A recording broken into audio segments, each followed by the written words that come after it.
ასე ვთქვათ, ჯვრები, ეწყობა მსვლელობა, საეკლესიო დროშები, ქრისტეს ქანდაკება და ქუჩებში, ქუჩებში დავთანო ჯვარცმის იარაღი და ასე ვთქვათ, მსვლელობა ეწყობა, სააღდგომო მსვლელობა ეწყობა ქუჩებში.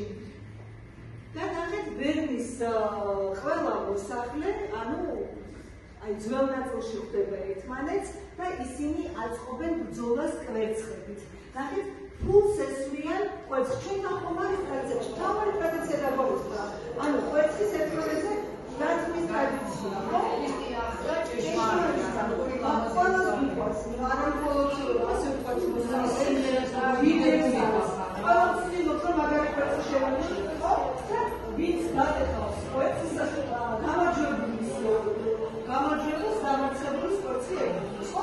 აქ ნახეთ, როგორი ტრადიცია, კვერცხებს კი აუხამებენ, ფულს ესვრიან და გამარჯვებულად ითვლება ის, ვინც კვერცხს ამ ფულს მოახვედრებს და შესაბამისად ნახეთ, კვერცხს იღებს, გამარჯვებული, დამარცხებულის კვერცხს იღებს.